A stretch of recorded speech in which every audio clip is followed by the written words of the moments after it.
ఏ పేరు వింటే తెలుగోడి గుండె తన రొమ్ము విరుచుకొని చూస్తుందో, ఏ పాదమైతే ఈ నేల పైన దైవాల రూపమై నడిచిందో, లోకాల నేడు ఆ నామమేగా అది గదిగో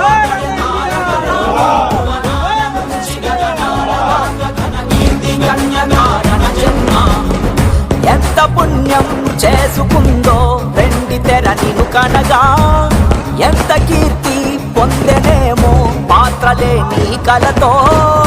రఘుకుల రాముడు నీవే, గోకుల కృష్ణుడు నీవే, హరుడు శ్రీహరుడు అన్నీ నీవేగా.